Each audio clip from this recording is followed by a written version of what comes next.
mfashe kano kanya ndagakuye ku mutima kugira ngo nce bugufi imbere zanyu.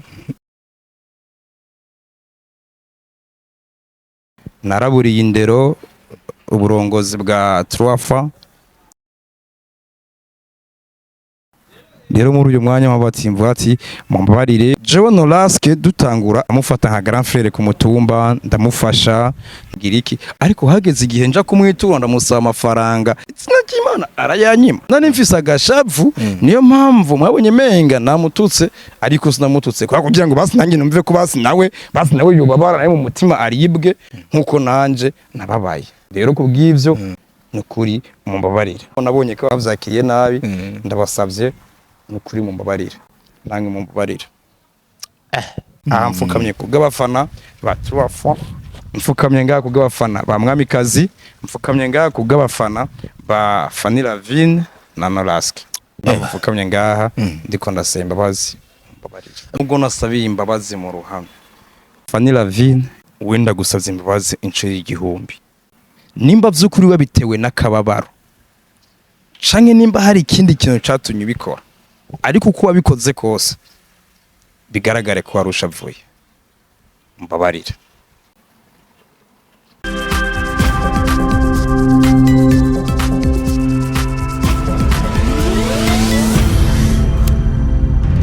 Dico Entertainment. Yellow ladies and gentlemen, hope you're doing well guys. Nizera ko mumeze neza 5 to 5 n'umunyenga for real. Prince Kiza bahabaye cyane kugira aguheza amasana mutabona handi hano namwe. Jenny Twandikulio Leonce the son guy Dr. Vlog aka Dico. Today I got again my boy itwa VV Gift Rolex. Yarambujije ati kano kantu utagashizeko na mikro zawe uzoshaka kuzizimye sinzona garuka hano hano.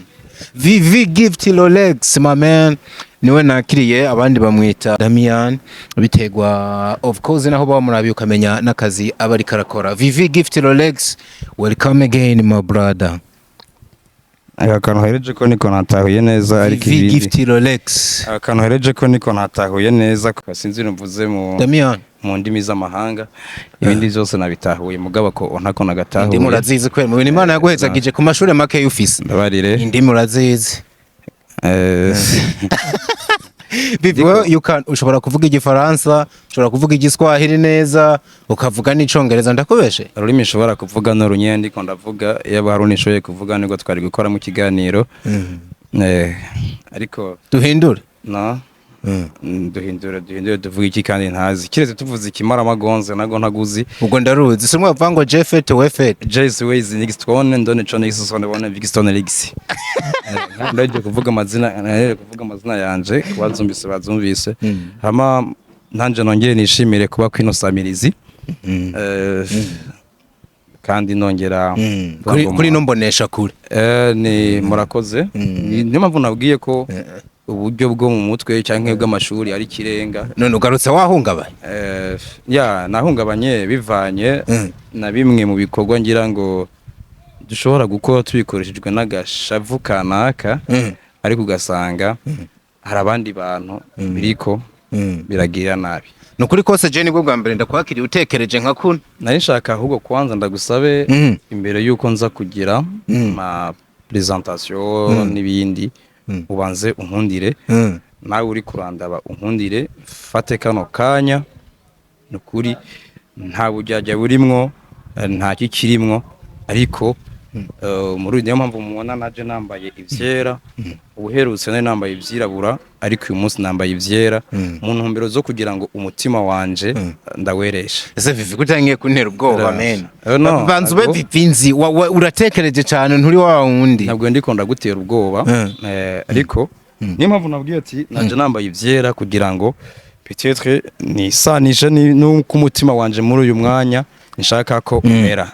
Urumva niyo mpamvu nyamvuze ati umuntu wese yakurikiranye ikiganiro cy'ubuherutse nakoreye kuri no mbonesha kure, umuntu wese umukunzi wa filme Umwamikazi, umukunzi wa Fanny Lavine, umukunzi wa Nolaske, n'abakunzi banje muri rusange, mfashe kano kanya ndagakuye ku mutima kugira ngo nce bugufi imbere zanyu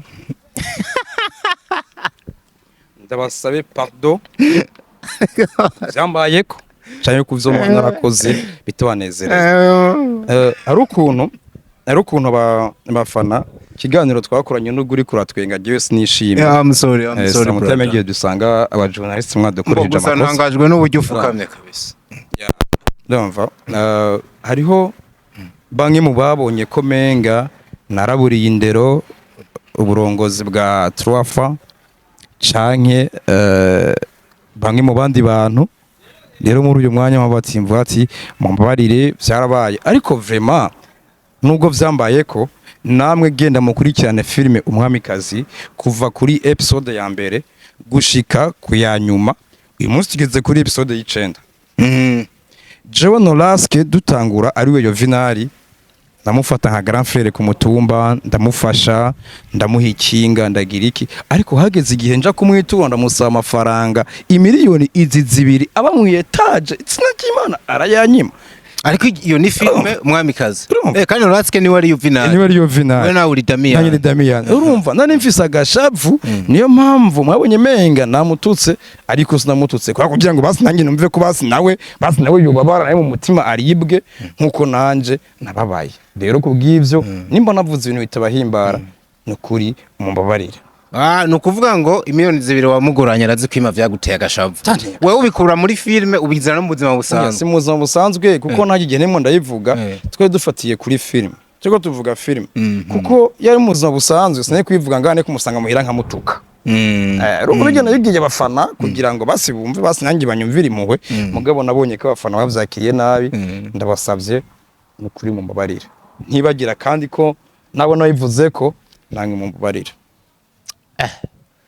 kandi nimba mumbabariye mwandike muri commentaire. Come on mpaguruka ako vivu ukiri ngaho sije nagufukamitse gatoya. Ndashaka kumenya kubera ko wakozwe ko kwa runo rugero kugeza igihe wumvise ko wasaba imbabazi ufukamye.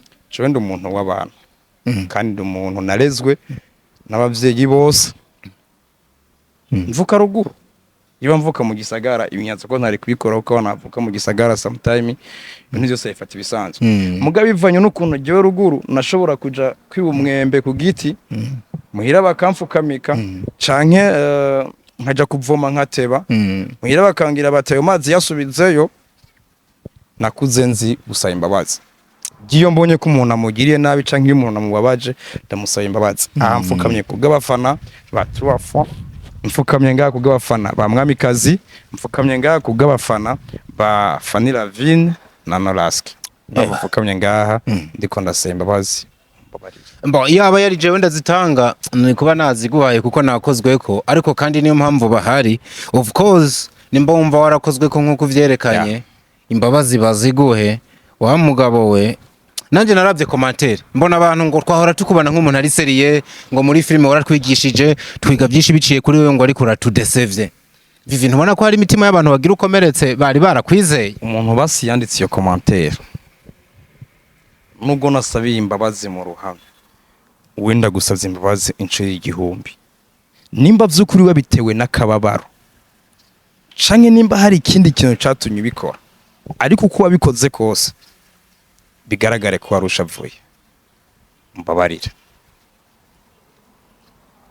Hari comment wigeze uronka ivuye nko kwa Nolaske akwereka ko yababaye ko waba wamwinjiriye mu kuvuga ivyo wari wamuvuzeko canke wafatiye kuri feedback wabonye ku bafana bavuga ati reka niyuzuze nabano bantu. Kwa Nolaske nta kintu kimwe cyahavuye kuko naramusiguriye arabisanzwe abizi ko turi muri entertainment ni nk'ibijya bintu mubona abafana ba Cristiano Ronaldo n'aba Lionel usanga batabanye neza mugabo burya hagati y'abajye bagabo babiri pembeni usanga babanye neza bisigura ngo nimba yose mwarabibonye mwige birashobora kuba byarababaje ariko novuga ngo uyu munsi ubona bafata nk'umuvyeyi canke umuntu ari karanshigikira muri film ntago byamubabaje kuko iyo ja kuba byaramubabaje filimi zimwe zirasohoka ariko zica zigaca bafuma arondera ukuntu ati Damiyani mwice mujyavemo akanja nkavamwo bisigure ngo rero wewe yarabitahuye atahura ko karakazi nariko ndakora ariko ku batabitahura niyo mpamvu ndiko ndasemba bazi nizere ko mwambabariye ndashobora guhaguruka ntuhaguruka bisa murakoze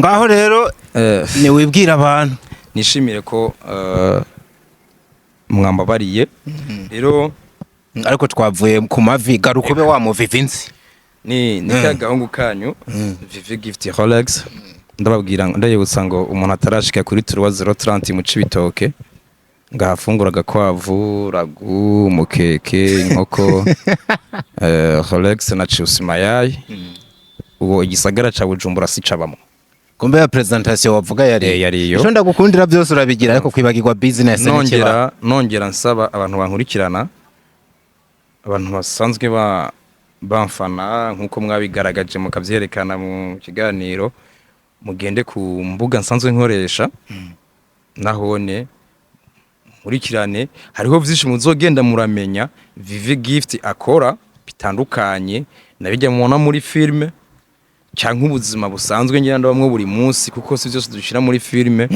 muje kuri TikTok mwandike Vivi Gift muraza kubona account zibiri hariko account imwe nayo ni Vivi Gift iyo ni yinjya ya business aho uza gusanga hariko abantu bimwe barafungura marago ibiki nibiki hakabaho n'iyindi rero nayo ya Vivi Gift iyo yo nsanzwe nkorera kibindi z'ubuzima busanzwe nimba umuntu duhuye mwibarabara nkamwiba canka kanyiba ngasanga niho na postinze nimba ari bijya nirigo ndavuga nkatera induru nkabwira abakobwa ndiko ndabahanura ariko impanuro yanje igacika igitutsi nimugende mu birabe kuri TikTok yanje ni Vivi Gift Rolex. Tunashimira na Bface ubona yuko ni umwe mu bantu bafashe ya mbere mu kuvuga business yawe. Bface nako twovuga ko cyane kubera ko uyu mwanya naza ko n'ibyo twakoze ntibiraje habona murafise ibyo mwakoranye na Bface biraje habona reka akavana tugasimbe tuzokavuga uyundi munsi ariko ndamubwira ati big up sana musasa. Tukiri ngaho rero Vivi nakunze uburyo watanguye usaba imbabazi kandi gukosha burya si bibi ariko umugabo yirimbura akabona we yakoshereje n'umuntu muzima numva ndi wewe no subira ku mavi nihuse nkasaba imbabazi abantu b'igitsina gore muri rusange bitewe n'imvugo maze imisukoresha kuri ya TikTok yawe uvuga ngo bashiki ba shetani numva ari cyo kintu nimba ko kusaba imbabazi wari guhera ko gafuka mukavuga ati bakobwa mumbabarire cyane sinzongera kuvuga rino jambo. Grand frère kuri ico ntambabazi nza gusaba ntago nza gupfukama zina ry'Imana n'ubu nyene ndabisubiyemo abo bashiki ba satani amugabo nibahindure bande reka ndabwira kino kintu ndiko tuvuga no kuri iyo ndiko ndavuga bashiki ba satani ntabwo nafatiye muri rusangi igitsina kobwa cyose satani twege tumuzi nk'umuntu mubi ariko ugiye gusoma muri Bible abantu basoma Bibiliya baratwereka neza yuko satani ari we mu worshiper wa mbere ashobora kuba yarabayeho mu ijuru. Voilà muri kahise kikirenga ka kera cyane impamvu John aza gusaba imbabazi we muntu wa mbere niwe yararongoye worshiper hehe mwijuru nukuvuga bya bisirimba byose dusirimba ngaha zigandira imwe dukora niwe yabitanguje. Lucifer yarabitambye uri kuranegera yarabitanze yagiye kwitwa umuntu mubi cagiye akoze ibitandukanye n'ivy'Imana igira iki ikunda icanga ishaka arico cagiye yacimukorore bati wewe ndabona ko nsamaye gatoya uzapfa nkubita kudeta nkisanga wewe wayo undi muntu kumaze kubona ko menga ni nk'iyo zama z'ayo masengero ugasanga umuntu arongoye umugwira urimba mu ishenyero kanaka ashatse kwigereranya na pasteur canke ba dadi numva bayitangwa ni ba dadi uriko nagiye muri ico gihe rero maze kugira ivyo nagabakiswe umwana w'ishengero uriko nahura nagabakiswe umwana w'ishengero nagabakiswe umwana w'Imana na satani nizo zamubayeko acha kwigira umuntu ateye ubwoba Imana navuga ati uyu muntu ntagagikuye kwitwa umwana wanje nabo ndiko ndavuga kari bashiki ba satani rero niba abandi batagikuye kwitwa abana b'u Burundi. Tubanza tuguma abantu wajeneza come on nakunze satani arakorowe kubera ibibi byose akuwe mu ijuru agiye kubera ibibi hari mushiki we bakorokanye. Uwo mushiki we rero uwo mushiki we naho batakorokanye uwo mushiki we n'ujya muntu wese ariko arashaka kugendera mu nzira za satani bituma bavukana na Satani akitwa mushiki wiwe. ya none umaze kuba ukora iki John umusuma wewe tugaca tugendana witwa iki? Nitwa umugenzi w'igisuma. Barakubesha. Nitwa umugenzi baza tugira ngo ubana na Suneba ugasuneba nkawe. Uri kurumva ko kana iyo ugendanye n'abagwiza tunga mukagendana igihe kirekire haragira igihe nuko utaronka y'amafaranga ukaba mubwiza tunga mu vyiyumviro canke muri comportement ugasanga usigiye wikomporta nk'abagwiza tunga kujya bikomporta icoco. Eriko nagera Icoco ni ndabwira ngo abo bashiki ba Satani John irigo ndavuga nibajya bose bakora ibihabanye n'imico n'akaranga by'igihugu cacu c'u Burundi. Abo nabo ni bande? Kubera Vivi wahagaze ku kintu no kwita icyaha muri rusange. Ndiko ndakubwira abo nibajya abantu bose sinza kuvuga kandi n'abakobwa nibajya bashiki ba Satani bose bamaze gufata imico n'akaranga by'u Burundi bakabititura babitituye gute? Aho usanga umwana w'umukobwa bavyeyi mwarungitse abana ku mashuri i Bujumbura ni Musenge ugasanga umwana yavuye rugo mu Pandekoti ariko ashika mu gisagara cya Bujumbura ya mpuzu yahora yambara igera ngaha ku birenge asigaye yambara impuzu igera ngaha. Umwe atoshobora kwicara nkuko John yicaye. Aya uri kuri bitahura ibara ryo bajyago atoshobora kwicara nkuko John yicaye.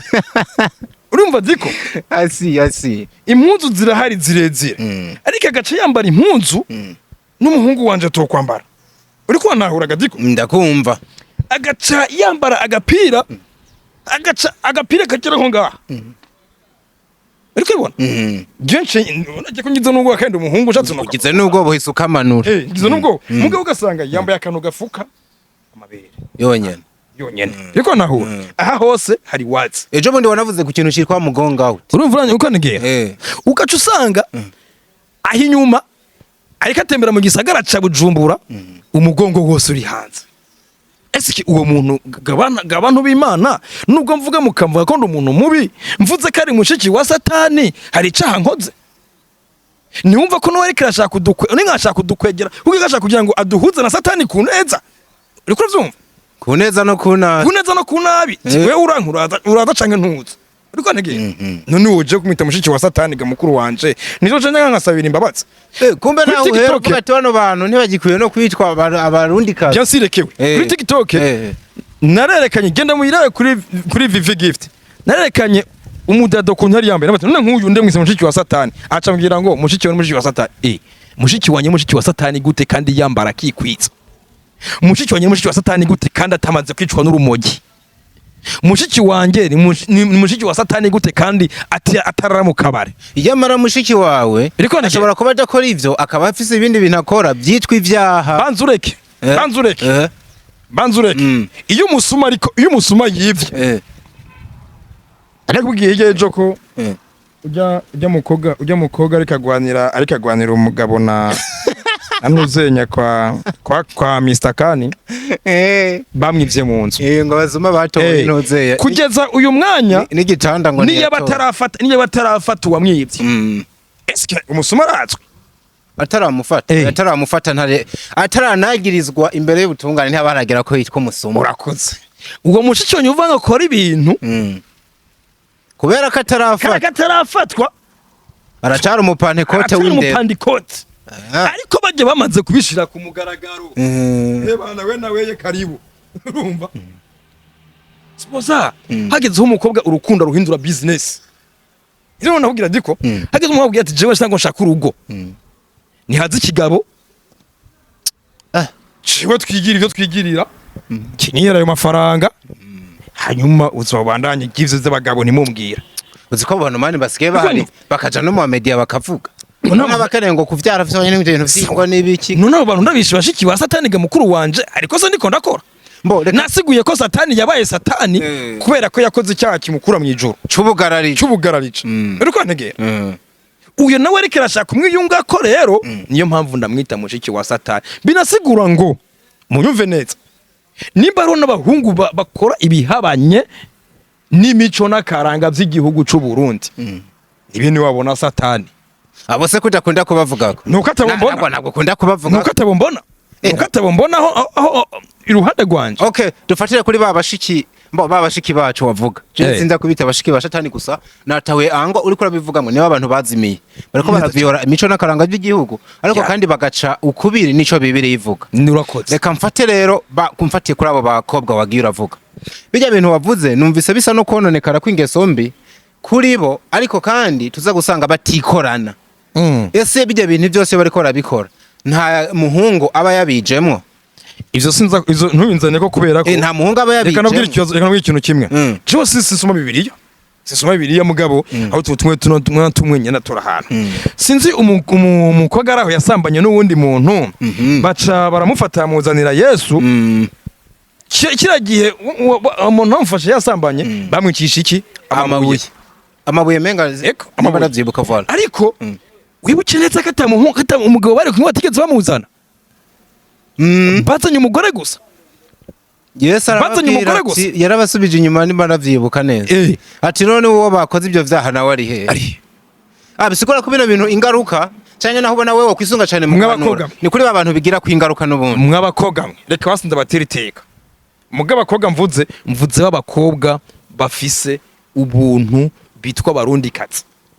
Simvuze abakobwa ariko bashaka kwigira abanyamerika.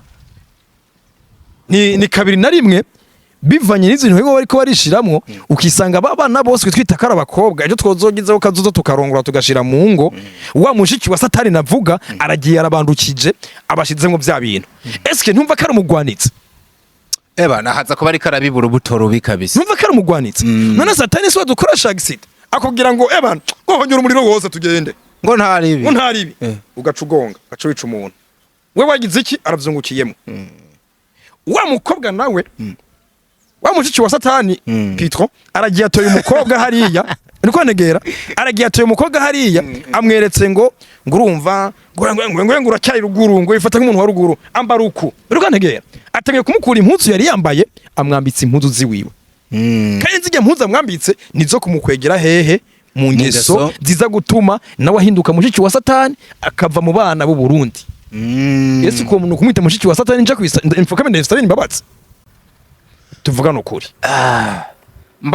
Nanatanguye nibaza ko nafukama n'ubu simvuze ko tonafukama mbwa kubw'insiguro utanze reka tubandanye tuyaga ukomeze gusa nasanze nubwo tutabita abashiki ba shitani tukabita abantu binjiriwe na shitani navyo nyene ntaco bitwaye sinzi ko wakumvise. Namahoro menshi mugabo nakwankiye kumbwira ngo nsabe imbabazi kuko usaba imbabazi ikintu ubona ko ari kosa. Ariko none nimba bashobora ivyo bintu byose bashobora kuvyihanganira turi mu gihugu c'u Burundi hari ibintu bidakwiye no gukorwa meshelami. Oya ngaha turi mu gihugu gihagaze ku mico n'akaranga. Turi mu gihugu nko bivuze cadutoje indero y'ikirungu. Kitwigisha uburyo dutegerezwa kwamba. Napfukamye nganda ubwira muti nakuriye muhira aho niyo natiba kuja niyo naja kuvoma amazi nkateba bampana. Chankura mfise umutima wo gusaba imbabazi. Kandi vivi ikindi kintu atema ibintu wavuze bino bintu ndivyici ntituvyitiranye n'ikizungu. Umuntu arashobora kuba umuzungu arashobora kuba umusirimu yambaye neza. Asenga yubaha yitwara neza. Akoko je nagatanga. Reka ndakubwira. Uramaze guhura n'umukobwa mwibarabara. Yambaye impunzu wanagoba nubwo atavogereza ngashikane ku maguru. Ngashikane ku birenge nka bakera. Umukobwa akambara impunzu zigapfuka intege. Abari umukobwa asa neza. Kandi twaguza tugira ngo agatu gatekeye gatera amakenga. Voilà. Wagira agatu gatekeye gatera amakenga. Mbe none cyagiye cyagatu wagatekuruye. Wagatuburuye.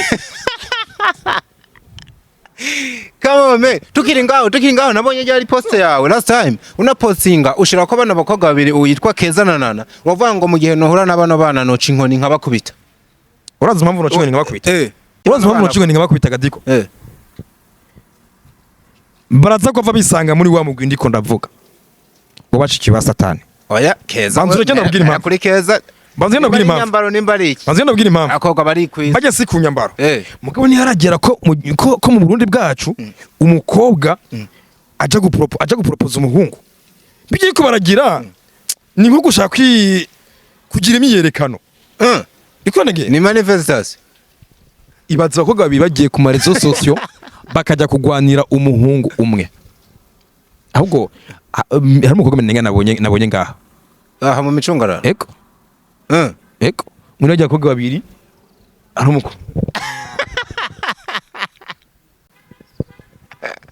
nk'ubu abaye hagufi je nari kumwihamagarira nkamwibariza ikibazo bafise mu mitwe kuko ntibitahuritse ndi ariko bajya abakobwa ngira wabikurikanye gutera ega niba ariko baragwana gusa umwe wese araza kerekana ko ntuzenya kani ari umuntu wiwe uwo mu bwana yego urumva ariko vomie ujya nimba ari umunana basi wewe biratuma nana byofuma abantu ahubwo bariko baratakana bavuga ngo nana uravye erega kandi yakoze n'ikiganiro aratanga n'amanota narakiravye nana yahawe make narakiravye mon frère yahawe make ahubwo avuga ngo keza no muha ibice menga yavuze ibice 70% urakoze mbega rega muri kane nimba wakane kane yigeze akana bana bakobwa katabazi banzureke bajya bakobwa nibabanze biyubahe kuko muri bo nta mukecuru arimo ndimo ndabara bajya bakobwa bose jimbo na menga baracari bato kabisa simbona impamvu baje kugwanira umuhungu umwe bafise sinzi ariko mugabo kane mon frère ngaruke gatoya kane yemeje yuko abazi banzureke anavuga ko bafitanye ubucuti bwihariye reka ngaruke kuri kane gatoya yavuze ngo keza bazinanye kuva mu bwana exact ngo aramuzi neza niko nagiye ngo aramuzi neza keza ngo arazi kandi na kane arazi keza neza très bien barazi neza ubisigure ngo barazinanye au fond voilà you understand me yeah I do understand you guy kane ugaca uvuga ngo nana uramukunda kubera kagukunda kandi ngo aramwuba wagikurikiye kabisa kubera kamwuba mugabo ucuvuga ngo ntuzenya keza afise amahigwe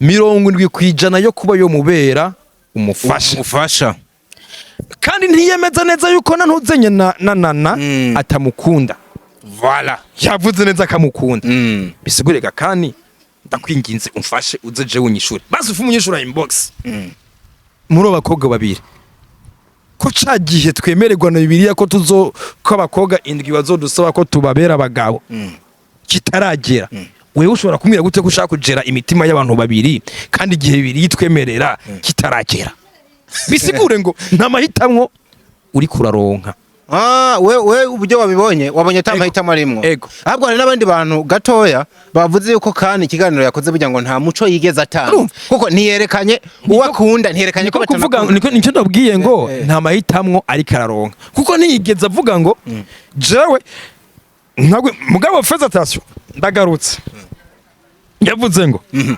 keza ngo kuva n'ubwa mbere ngo ntiyigeze ashaka ko hari umuntu yomugirira nabi man wabikurikiye bisigure ngo menga keza niwe mugore wo mu rugo riko nyumva nana nawe ni Slay Queen y'umuhabara iri kiraza kwinjira mu rugo rw'abandi kandi kuraba keza ubukeneza ko igitandukanya abantu babiri ari urupfu canke satani bimwe nimo ndavuga canke satani bimwe nimo ndavuga kandi keza uvuze akantu nkunze come on kandi keza womenga ni protector wakane kubindi bitero byose bishobora kuzana hanze none fasha twibaze kano kantu nimba koko keza amukingira yaretse gute ngo nana yinjire kubera ko butuvugana hamaze no gusohoka video kandi abonekana yuko yasohokanye na nana bara ahantu hibanga izo rero ibyo Mr. Kane ngo bitangira umuco ega aba bafana bacu sibigugu n'abantu baciye ubwenge cyane Vivian avuze ku kantu ngo uwunkunze wese ndamukunda nahise ngira ubwoba ese inyuma ya keza nana nta bandi boza bagakunda kandi bose azoguma ari yego ubwira ikintu kimwe kandi ari mu bahungu muri industry ya movie akunzwe afise fan base nini cane gose mbe none ijya fan base afise kandi wanagomba nanje ndagufana wow nakuri ya nakubali man ndamufana pe akina neza uri umukinyi wa filime ufana umukinyi wa filime ego meshela turacubujajya umuntu ashobora kuviva ikintu vyemereye I like it vyemereye nanje ndagufana iyo nkaja kuba umudemu nanje nkaca nzahurira ko ndagukunda hakaba ariho keza na ntuzenyana utarashobora gutandukanya ngo ushire ku mugaragaro umwe mu gihe je ndakurikirana account zuja mu keza nta joro na rimwe nta gitondo na kimwe mugenda kuri Facebook muca muza mu mpinyutse ada posting urukundo rwiwe na kane agoma bishirako irwanagera ndatangira kumufollowing irwanagera na the same maybe na nibaza ko posting irwanagera na kandi arashobora kwa posting nako ndamukurikirana cyane none ucungira ngo abo bantu babiri bose kweri wabuze amahitamwo canke abakobwa bari muri wa mugwi wacha gikorwa cyazo kikavuga ngo tubarongore nabo tumushiremo nabo tubashiremo ujya mugwi waciye gikobwa igaciye gikobwa buryo bashobora gusanga abantu bashamufashe nk'umuntu mubi gabo yaseruye je nibaza ko yavugiye muri rusangi abakobwa nka bose bamaze kwihebura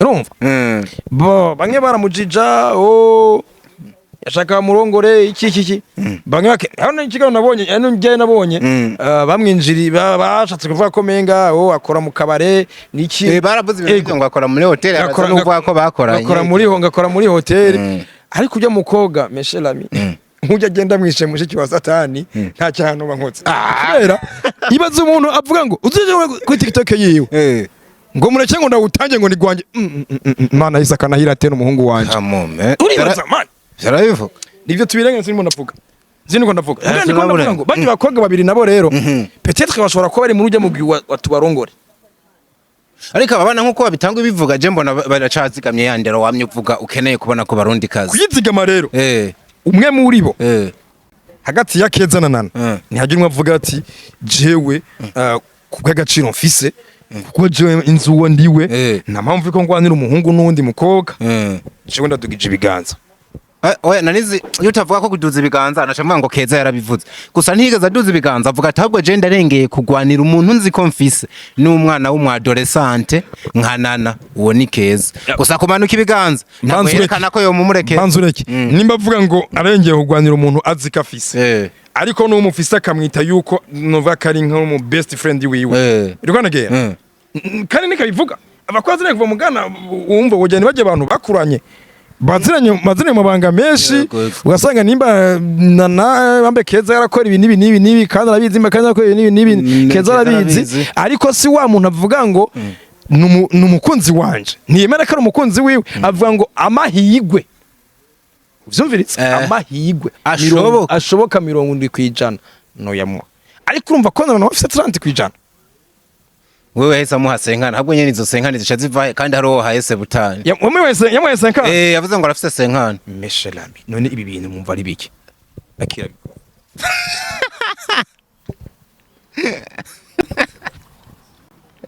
najurenza ko nga